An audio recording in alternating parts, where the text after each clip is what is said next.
يتكرر السؤال أنه في هذه السنة سيوافق يوم عاشوراء يوم الجمعة، فما حكم إفراده بالصيام؟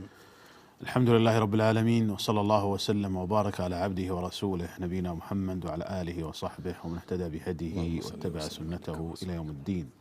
أما بعد، فأولا أذكر بفضل صيام يوم عاشوراء، فقد كان النبي صلى الله عليه وسلم يتحرى صومه ويحرص عليه، كما جاء في صحيح البخاري عن ابن عباس رضي الله عنهما قال: ما رأيت النبي صلى الله عليه وسلم يتحرى صيام يوم فضله على سائر الأيام من يوم عاشوراء. وفي صحيح مسلم من حديث أبي قتادة رضي الله عنه أن النبي صلى الله عليه وسلم قال: صيام يوم عاشوراء أحتسب على الله أن يكفر السنة التي قبله.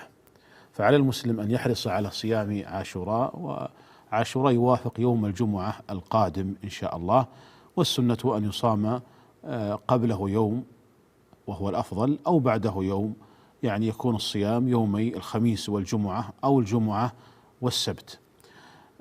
من لم يتيسر له أن يصوم مع عاشوراء يوما قبله أو يوما بعده فلا بأس أن يقتصر على صيام عاشوراء فقط، ويوافق عاشوراء هذا العام يوافق يوم الجمعة.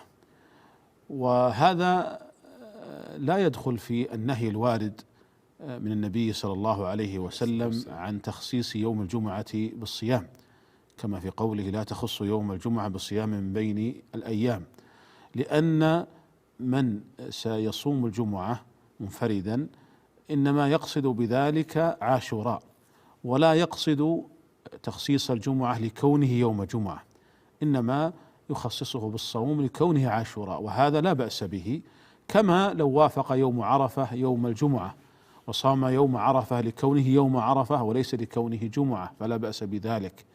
وكما لو كان على الإنسان أيام قضاء من رمضان والإجازة عنده يوم الجمعة ولا يتيسر له أن يصوم إلا يوم الجمعة فلا بأس، لأنه إنما صام يوم الجمعة لا لكونه يوم الجمعة، وإنما لكونه وقت إجازة، وهو اليوم الذي يتيسر له فيه الصيام.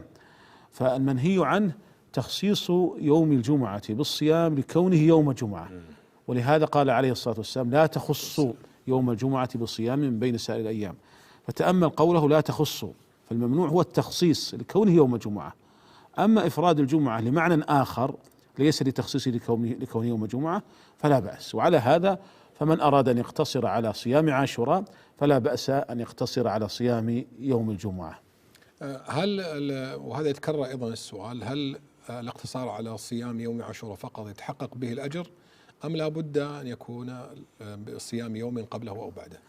نعم، يتحقق به الأجر إن شاء الله. والنبي عليه الصلاة والسلام كان يصوم يوم عاشوراء فقط، لكنه قبيل وفاته قال: لئن بقيت إلى قابل لأصومن التاسع، تحقيقا لمخالفة اليهود، لأنه عليه الصلاة والسلام كان بعدما هاجر إلى المدينة كان يحب موافقة أهل الكتاب ومخالفة المشركين، فلما أظهره الله على المشركين وفتحت مكة في السنة 8 من الهجرة قضى على المشركين، ما تبقى إلا أهل الكتاب، فكان بعد ذلك يحب عليه الصلاة والسلام مخالفة أهل الكتاب، ولذلك قال: إن بقيت إلى قابل لأصومن التاسع.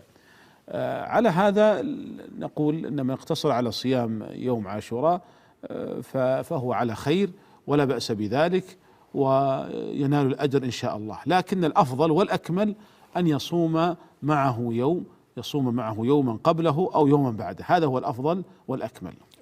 هل درجات المفاضلة في الصيام أنه صيام 3 أيام ثم يومين ثم يوم أو غير ذلك؟ نعم، هذا ذكره ابن القيم وذكره أيضا الحافظ بن حجر وبعض أهل العلم، قالوا إن أكمل الدرجات أن يصوم عاشوراء ويوما قبله ويوما بعده. والرواية التي فيها صوم يوما قبله ويوما بعده ضعيفة، المحفوظ هو: لئن بقيت إلى قابل أصومن التاسع، هذا هو المحفوظ كما في صحيح مسلم. لكن لو أنه صام الأيام الثلاثة كلها، يعني 9 والعاشر وال11، ناويا بذلك أولا صيام عاشوراء وتحقيق المخالفة التي أرشد إليها النبي عليه الصلاة والسلام، وناويا بذلك أيضا صيام 3 أيام من الشهر، وصيام 3 أيام من الشهر سنة، وأيضا ناويا بذلك الاستكثار من الصيام في شهر الله المحرم، فإنه يندب الإكثار من صيام النافلة فيه، كما قال عليه الصلاة والسلام: أفضل الصيام بعد شهر رمضان شهر الله المحرم، رواه مسلم. فيكون هذا أكمل الدرجات. يلي ذلك درجة صيام عاشوراء مع يوم قبله، وهو أفضل من صيام عاشوراء مع يوم بعده، لأنه هو الوارد في الحديث: لم بقيت إلى قابل أصومن التاسع، ولم يقل 11. فصيام التاسع مع العاشر أفضل من صيام 11 مع العاشر. يليه في الأفضلية صيام العاشر والحادي عشر، يليه الاقتصار على صيام عاشوراء فقط.